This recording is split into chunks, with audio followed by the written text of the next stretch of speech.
Bishme se si ne mendojmë në shqiptarë se tjerët e kanë halën tonë.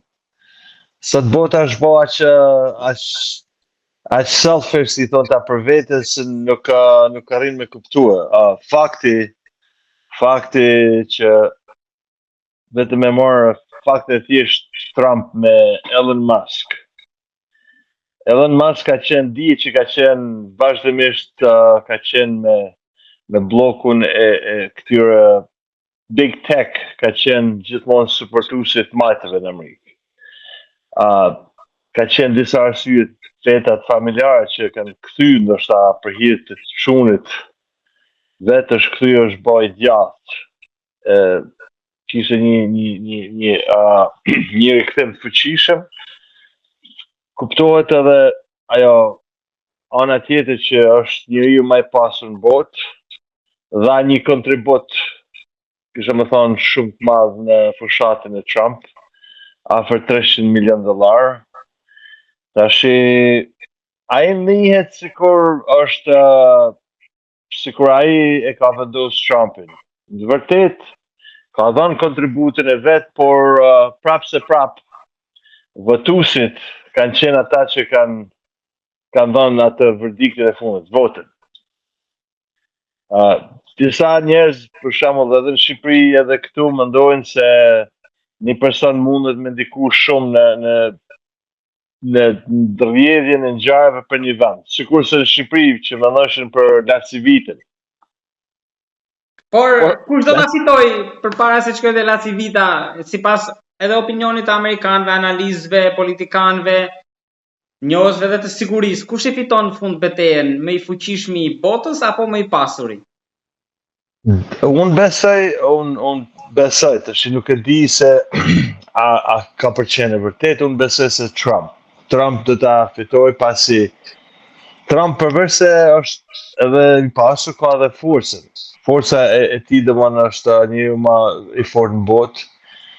Elon Musk ka arrit domosdoshmë më të larta në aspektin e biznesit. Është kur ke arrit ato më të larta, domosdoshmë kuptoj që nuk je budalla, je edhe i mençur, por problemi është se ka disa probleme që nuk dalin ndoshta publike. Më së pari ai ka probleme me autizmin që ka pas të trashëguar. Ka probleme me droga, njerëzit që e njohin e dinë edhe ka pranuar në disa intervista që ai merr drogë sintetik, këto droga që nuk e di se si më shkruaj atë. Po sipas mediave më duket sipas mediave ka qenë një nga ata Soros që i ka futur në sherr. Ka qenë ai drejtori i Thesarit. Nuk ka qenë edhe thjesht aty, ajo qarja mes Trumpit edhe Elon Musk ka filluar qysh me tarifat. Pasi në vendosjen e tarifave ky merr goditje financiare, Elon Musk. Por duke pas se ishte përka Trumpit, duke pas se dha gjitha të pare, kishte normalisht që kur ke pushtetin, ke edhe bizneset kanë përshku dhe më ke me marrë favoret, atëherë e dyta ishte kur ky presidenti Trump deshi me kalua beautiful bill. Një bill që dështonte deficitin e shtetit, dhe më ndërriste borxhin e Amerikës. Kështu që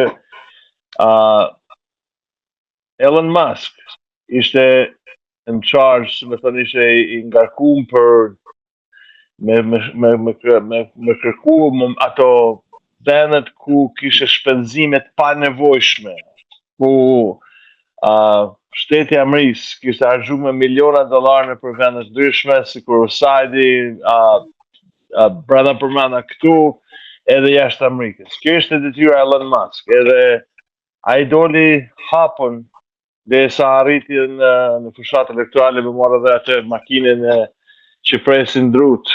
Me tregu se si do hy qeverisë dëgjoj atë borxhet. Por arriti një farë shkallë që me me mbledh disa gjëra, me shkrutu disa gjëra që me arrit me gëmullu sa më shumë parë në buxhetin e shtetit, por ana tjetër që Trump i kërkon është që me anë të atij billit, me ato bill check, si me thonë, ato shpenzime që Trump e kërkon, Elon Musk tha që kjo nuk është e pranueshme, pasi ne po luftojmë nga ana tjetër me marr me shkurtu paret, me shkurtu administratat të prumë, me shkurtu njerëz që nuk janë të nevojshëm të paguhen, ndërsa nga ana tjetër i tha Trump që do më harxhu dhe $2 trillion me shtu deficitin e shtetit. Edhe aty ishte ajo që